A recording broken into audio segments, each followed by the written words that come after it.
Regular 1 से 9 तक class किए हैं और हमारे बच्चे 5 से 9 में जाते हैं, फिर भी हमारे बच्चे उनसे तेज रहते हैं। उसके पीछे रीजन है कि उनकी जो लेवल होती है, थिंकिंग पावर होती है, जो एक्सप्रेस करने की पावर होती है, जो जीवन में जो बच्चा कॉम्पिटिशन का एग्जाम नहीं देता है ग्रेजुएशन करने के बाद भी, लेकिन हमारे यहाँ बच्चे क्लास 5 में होते हैं तो 100 से 150 OMR जो सेव होते हैं पहले चीज तो अभी कितने बच्चे काउंट क्या करें हम, लगभग ऐसा कोई भी इंडिया का सैनिक स्कूल नहीं है जहाँ पे हमारे विद्यालय से एक बच्चा पढ़ाई न कर रहा हो। और पूरे ओवर इंडिया 33 सैनिक स्कूल है। हाल ही में हम लोगों ने 17, 22, 23 में 22 बच्चों का चयन कराया है। तो उनका जो एज कैलकुलेट होता है, जैसे कि आपने 2022 के अंदर फॉर्म भरा, लेकिन जब सेशन स्टार्ट होता है वो मार्च से स्टार्ट होता है। तो 31 मार्च 2023 को, यानी इस बार जो मान लीजिए 2 बच्चे आपका फेल्यूर हो गया, 2 बच्चे का सिलेक्शन नहीं हो पाया, जिन बच्चों का सिलेक्शन नहीं हुआ, तो क्या वो जो प्रिपरेशन करता है और सिलेक्शन नहीं होता है, तो वह जब फिर बैक एकेडमिक क्लास में आता है तो उसमें उसको क्या नुकसान होता है और क्या फायदे होता है। और जिस दिन उस बच्चे का सिलेक्शन हो जाता है और वह पेरेंट्स जब आपके स्कूल में जाता है तो उसकी फीलिंग, क्योंकि आप तो बयान नहीं कर सकते हैं लेकिन आप उसको बता जरूर सकते हैं कैसी उसकी मतलब मनोभाव रखते हैं। उसमें धनिक लोग भी पढ़ाएंगे या गरीब बच्चे, गरीब लोग भी सोच सकते हैं इस तरह के विद्यालय में जाने के। आपने बहुत जी दोस्तों नमस्कार, गुड मॉर्निंग। अगर आप पेरेंट्स हैं तो आप ही इस वीडियो को देखिएगा तो बेहतर होगा। यह पेरेंट्स और स्टूडेंट के लिए खास वीडियो होने वाला है, क्योंकि आज मैं जिनसे बात करने जा रहा हूं, जिनसे बात कर रहा हूं, या अपने कोई परिचय के मुहताज नहीं है। इनको आज पूरे भारत में लोग जान रहे हैं, क्योंकि यह अपने काम के बदौलत पूरे भारत में जाने जाते हैं। इनका अगर परिचय मैं बताऊं कि तो इस सर का नाम है श्री चंदन सर, और यह न्यू ज्ञान लोक कंपटीशन स्कूल मिस्र वतराहा से है। और आपको बता दें कि उस विद्यालय में कंपटीशन के लिए बच्चों को प्रिपेयर किया जाता है। अलग अलग, जैसे आपने नवोदय का नाम सुना होगा, सैनिक का नाम सुना होगा, CHS का सुना होगा, और भी बहुत सारे कंपटीशन के लिए बच्चे वहां से प्रिपेयर किए जाते हैं, तैयार किए जाते हैं, और भारत के अलग अलग राज्यों से वहां बच्चे आते हैं। आज हमारा सौभाग्य है, आपका सौभाग्य है कि उनसे हम डायरेक्ट और एक एक प्रश्न का उनसे जवाब लेंगे, क्वेश्चन का उत्तर उनसे पूछेंगे कि वहां पर किस तरह से प्रिपेयर कराया जाता है बच्चों को, क्या एज होता है, कब बच्चों को एडमिशन लेना चाहिए, नहीं लेना चाहिए, क्या एकेडमिक पढ़ाई मस्ट है या कंपटीशन विद्यालय में बच्चों को पढ़ाना चाहिए। तमाम सारे प्रश्नों का हम डायरेक्ट सर से उत्तर लेंगे, तो आप अंत तक वीडियो में जरूर बने रहिएगा। Thank you sir. सबसे पहले मैं आपका मोस्ट वेलकम करता हूँ। तो सबसे पहले तो सर के सभी श्रोतागण को मेरा नमस्कार, और मुझे इस प्लेटफॉर्म पे, इस चैनल पे लाने के लिए और मुझे कुछ कहने का अवसर देने के लिए विनोद सर का भी मैं दिल से धन्यवाद ज्ञापित करता हूँ कि आपने मुझे ये अवसर दिया। और सबसे पहले चीज तो आपके जितने भी व्यूअर्स हैं और जो लोग इस वीडियो को देख रहे हैं, मैं उनसे एक ही रिक्वेस्ट करूंगा कि सर ने जैसा कहा कि आपके बारे में ये वीडियो आपके लिए है और आप शुरू से लेकर अंत तक देखें। वाकई आप शुरू से लेकर अंत तक देखेंगे तो इस वीडियो से आपको बहुत कुछ सीखने को मिलेगा, क्योंकि आज आपके घर में बच्चे हैं और आप चाहते हैं, हर इंसान चाहता है कि आपका बेटा जो है पढ़ लिख कर एक अच्छा अधिकारी बने या बड़े पोस्ट पे जाए। तो उसके बारे में आज सोशल मीडिया पे बहुत कम लोग बात करते हैं, लेकिन सर जैसे लोग हैं और इस चीज को ये इसलिए समझ पा रहे हैं क्योंकि ये एक शिक्षक हैं, गवर्नमेंट एम्प्लॉय टीचर हैं, और इस चीज को बहुत अच्छे तरीके से जानते हैं। और उस मुद्दे पे बात करने के लिए हमको आमंत्रित किया, तो मुझे भी लगा कि नहीं, लोगों तक ये मेरी बात पहुंचनी चाहिए। बिल्कुल सर, बहुत बहुत धन्यवाद, आप इसको एक्सेप्ट किए। देखिए, सबसे पहले स्थिति इन्होंने कहा कि हमारा जो स्कूल है वह देश के जैसे जितने भी प्रतिष्ठित संस्थान है, जैसे कि बहुत सारे बच्चों का सपना होता है कि हम फौज के अंदर जाएं और डिफेंस में अपनी सर्विसेज में।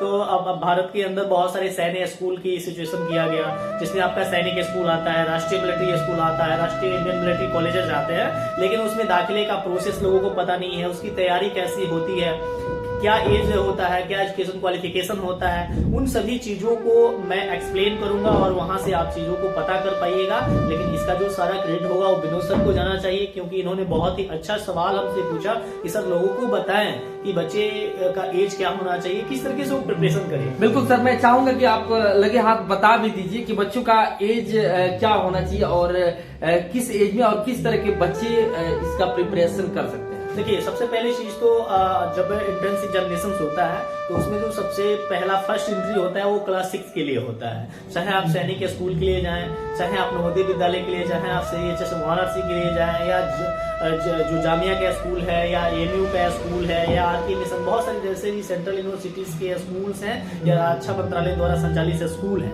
तो उसमें जो मिनिमम एज होता है, तो जिस वर्ष आप एग्जाम देते हैं, जैसे अगर इस वर्ष बच्चे कोई अपेयर होगा, जैसे 2023 में एग्जाम देंगे, तो उनका जो सेशन होता है वो 2023 और 24 होता है, लेकिन फॉर्म कब भरा गया है? 2022 में भरा गया है। तो उनका जो एज कैलकुलेट होता है, जैसे कि आपने 2022 के अंदर फॉर्म भरा, लेकिन जब सेशन स्टार्ट होता है वो मार्च से स्टार्ट होता है, तो 31 मार्च 2023 को, यानी इस बार जो बच्चे एग्जाम देने जा रहे हैं, आपने इस वर्ष फॉर्म भरा है, तो आपके बच्चे का जो एज कैलकुलेट किया जाएगा वह 31 मार्च 2023 को किया जाएगा। तो मिनिमम जो आपके बच्चे का एज होना चाहिए 31 मार्च 2023 को, वो 10 वर्ष होना चाहिए। यदि 10 वर्ष से एक दिन भी कम रहेगा तो आप उसके योग्य नहीं है। और 31 मार्च 2023 को ही अधिकतम जो एज है, मैक्सिमम एज है, वह 12 वर्ष होना चाहिए। यदि 12 वर्ष से एक दिन अधिक भी है तो आप उसके योग्य नहीं है। तो ये हो गया एज क्राइटेरिया की। अच्छा सर, क्या उसमें धनिक लोग ही पढ़ाएंगे या गरीब बच्चे, गरीब लोग भी सोच सकते हैं इस तरह के विद्यालय में जाने के? आपने बहुत अच्छा सवाल किया है सर। अगर आप नवोदय विद्यालय के लिए जाते हैं तो यह मानव संसाधन मंत्रालय भारत सरकार द्वारा संचालित स्कूल है, जो पूरे भारत के हर जिले में एक स्कूल होता है। इस स्कूल में आपको 1 रुपया नहीं देना होता है। आपके बच्चे का यदि सिलेक्शन हो जाता है तो उसका यूनिफॉर्म, उसकी कॉपी, किताब, बुक्स, मतलब जितनी भी चीजें होती हैं, उसके सॉक्स, शूज, मतलब जितनी भी चीजें होती है, वह भी फ्री ऑफ कॉस्ट मिलता है, और वहां पे कोई भी व्यक्ति अपने बच्चों को पढ़ा सकता है। रहा बात सैनिक स्कूल का, तो अगर आपके बच्चे का सिलेक्शन अपने राज्य के सैनिक स्कूल में होता है, जैसे हम लोग बिहार से बिलोंग करते हैं, तो बिहार के अंदर 2 सैनिक स्कूल है। एक आपका अपने गोपालगंज जिले में हथुआ में स्थित है, और एक नालंदा के अंदर स्थित है। तो यदि आपके बच्चे का सिलेक्शन अगर होम स्टेट में होता है, तो होम स्टेट का जो फी होता है वो 1,31,000 रुपये अगर है, तो उसमें से जो आपकी राज्य सरकार होती है वह हर कोटे को, ये नहीं है कि सिर्फ SC को, ST को, OBC को, वो चाहे जनरल कोटे का भी स्टूडेंट हो, अगर वह बिहार राज्य का है तो उसका 60% जो फीस होता है वह स्कॉलरशिप के रूप में बिहार सरकार आपको अंशदान कर देती है। यानी अगर आपने 1 लाख रुपया जमा किया तो 60,000 रुपया आपका रिफंड आ गया। तो यहाँ भी एक तरीका है कि उतना अच्छे स्कूल में आप बहुत कम फी में अपने बच्चे को पढ़ा सकते हैं, और महीने मतलब साल का 80,000 रुपया हर आदमी अफोर्ड कर सकता है। बिल्कुल जी, आप लोग लगाते हैं, इतना मेहनत जो करते हैं वह कहाँ से स्कूल आते हैं सर? देखिए, सबसे पहली चीज तो हमको अपने बैक बेंचर जो लोग हैं, जो ग्रामीण इलाके के जो पिछड़े लोग हैं, जिन तक अच्छे लेवल का एजुकेशन नहीं पहुंच पाता है, तो उन तक हम लोग पहुंचने का प्रयास करते हैं, और उनकी जो दशाएं हैं उसको देखकर हमें अपना जीवन याद आता है कि हम भी वैसे ही समाज से आते हैं, वैसे ही परिवार से आते हैं, और वैसे लोगों के सपने कैसे साकार कर पाएंगे, उन्हें एजुकेशन के श्रेणी में कैसे अग्रणीय भूमिका निभाने पे हम मजबूत कर पाएंगे। वही चीज देखकर हमें लगता है कि नहीं, हम उनमें अपना जीवन देखते हैं। और जब भी आप किसी दूसरे में उनको आईना बनाकर आप अपने आप को वहां पे रखकर अगर देखिएगा, तो आपको उनके प्रति सहानुभूति और प्रानुभूति दोनों महसूस होगी, और आप उनसे जुड़ जाइएगा। जब जुड़िएगा तो काम करने का एनर्जी ऐसे ही आपके पास पर्याप्त हो जाएगा। अच्छा, एक बात बताइए, अभी तक आप लोग कितने बच्चों को सिलेक्ट करा दिए हैं? देखिए, सबसे पहले चीज तो अभी कितने बच्चे काउंट क्या करें हम, लगभग ऐसा कोई भी इंडिया का सैनिक स्कूल नहीं है जहाँ पे हमारे विद्यालय से एक बच्चा पढ़ाई न कर रहा हो, और पूरे ओवर इंडिया 33 सैनिक स्कूल है। हाल ही में हम लोगों ने 17, 22, 23 में 22 बच्चों का चयन कराया है अपने विद्यालय से। उसके साथ साथ नवोदय विद्यालय में 16 बच्चों का, तो ये करंट रिजल्ट। अच्छा, जब आपसे बच्चा सर मिलता है, कोई जो सिलेक्शन होता है, कोई अफसर बन गया होता है और कभी मिलता है, तो आपको कैसा फीलिंग होता है? एक तो अपने आप में बहुत प्राउड की बात होती है, कोई अफसर आए और आपके पैर छू के प्रणाम करता है, तो उस शिक्षक के लिए वो अपने जीवन का सबसे महत्वपूर्ण समय होता है, और वो जो पल होता है वो आपको काफी मतलब ऐसा स्थिति होता है जो अपने आप को भूख नहीं पाइएगा, जो उसकी भावनाएं होती है, और आपको भी लगता है कि क्या हमने अचीवमेंट पाई है। तो हर शिक्षक के लिए वह पल, हर शिक्षक चाहता है कि मेरे जीवन में आए, मेरे पढ़ाए हुए छात्र कल को IAS बने, IPS बने, देश की सिविल सर्विसेज में जाए और अपना प्रभुत्व स्थापित करके हमसे जब मिले तो हमें बहुत खुशी होता है सर। उस पल को हम बयान। अच्छा, एक चीज बताइए, जो पेरेंट्स आपके पास एडमिशन के लिए अपने नन्हे मुन्ने बच्चे को एक सपने ड्रीम दे करके आपके यहाँ एडमिशन कराता है, हजारों आपसे गुहार लगाता है, चिरौंजी करता है, कि सर मेरे भी बच्चे का सिलेक्शन हो जाए, आप प्लीज इसको थोड़ा सा स्पेशल केयर करिए। तमाम तरह की पेरेंट्स अपना रिक्वायरमेंट रखता है। लेकिन एक बात है, जिस दिन जाता है और जिस दिन उस बच्चे का सिलेक्शन हो जाता है और वह पेरेंट्स जब आपके स्कूल में जाता है तो उसकी फीलिंग, क्योंकि आप तो बयान नहीं कर सकते हैं वो हटे, लेकिन आप उसको बता जरूर सकते हैं कैसी उसकी मतलब मनोभाव रहती है। देखिए, ये तो जो आदमी अगर फील करता है, अगर रियलाइजेशन हम आपको बताएं तो जिस भी पेरेंट्स का अगर रिजल्ट होता है, वो लोग जब आते हैं तो लगता है कि उनके लिए हम ही भगवान हैं। और मतलब ऐसे बुजुर्ग व्यक्ति जो हमारे पिता की उम्र के होते हैं, दादा के हम उम्र के होते हैं, वो लोग पैर छूने का प्रयास करते हैं, लेकिन हम लोग करते नहीं। आप हमारे पिता समान हैं, आप हमारे दादा समान हैं, लेकिन उनकी जो हमारे प्रति भावनाएं होती है उसको हम बहुत बेहतर तरीके से महसूस कर पाते हैं कि उनके लिए हम क्या खास हैं। लेकिन उसके साथ साथ कुछ ऐसे पेरेंट्स भी आते हैं जिनके बच्चों का रिजल्ट नहीं होता है। तो अगर हमारे यहाँ 20 बच्चों का रिजल्ट हुआ है लेकिन 2 ही बच्चों का रिजल्ट नहीं होता है और उनके पेरेंट्स मिलते हैं तो हमें बहुत दुख होता है। और एक बंद कमरे में भी हम उस चीज का जो दर्द महसूस करते हैं, पिता होने के नाते जो पेरेंट्स करते हैं, उससे कहीं ज्यादा हमें दर्द होता है। और हम लोग सोचते हैं कि आखिर कहाँ कमी रह गई कि 2 बच्चों का रिजल्ट नहीं हुआ। अच्छा, एक बहुत बढ़िया प्रश्न बताए। मान लीजिए कि 2 बच्चा आपका फेल्योर हो गया, 2 बच्चे का सिलेक्शन नहीं हो पाया, जिन बच्चों का सिलेक्शन नहीं हुआ, तो क्या वह जो प्रिपरेशन करता है और सिलेक्शन नहीं होता है तो वह जब फिर बैक एकेडमिक क्लास में आता है तो उसमें उसको क्या नुकसान होता है और क्या फायदे होते हैं?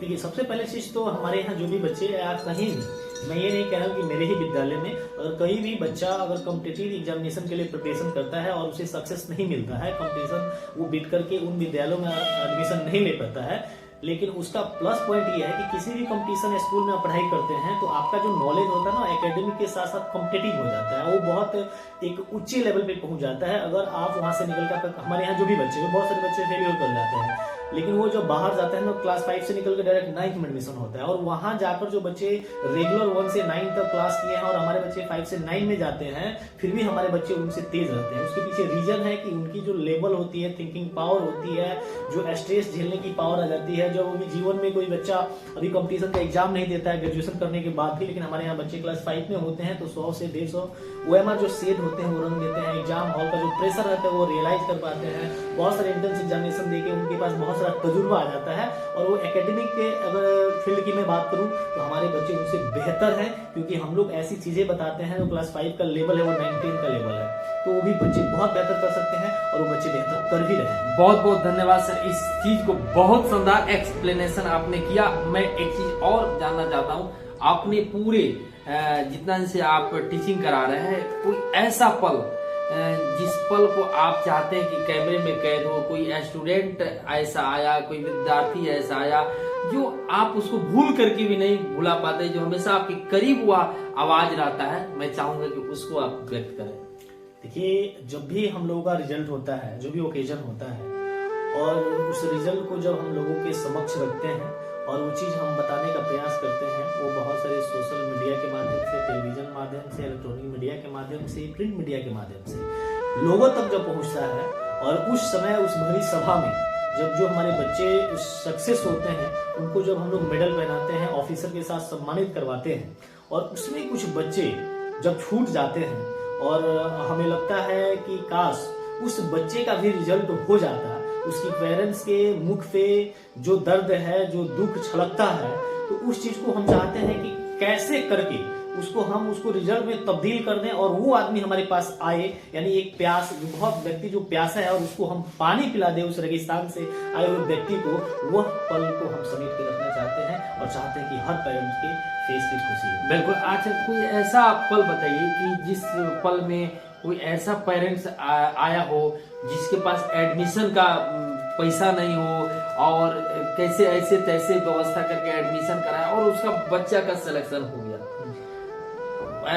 तो क्या वैसा कोई स्टूडेंट पेरेंट्स आपको मिला और फिर जब उसका सिलेक्शन हुआ तो उसकी फीलिंग को देखिए ऐसे तो बहुत सारे पेरेंट्स हैं और ऑन कैमरा हम लोग उनका नाम नहीं रख सकते हैं क्योंकि हम लोग शिक्षक समाज के लोग हैं और हमेशा दूसरे व्यक्ति को सम्मान के साथ जीने का एक अवसर देते हैं। हमारे यहाँ बहुत सारे ऐसे बच्चे हैं जो बिना फी के पढ़ाई करते हैं और ससम्मान उनको रसीद काट के दिया जाता है ताकि उनके साथ पढ़ने वाले जो सहपाठी हैं उनको ये रियलाइजेशन ना हो कि ये बच्चा फ्री में पढ़ता है और उस बच्चे को भी ये रियलाइजेशन है कि मैं फ्री में पढ़ता हूँ। उसको लगे कि नहीं मेरी फुलफिल फी भरी जाती है और वो बच्चा मतलब अपने आप को सम्मानित महसूस कर सके और बच्चों के साथ वो पैरेलल चल सके।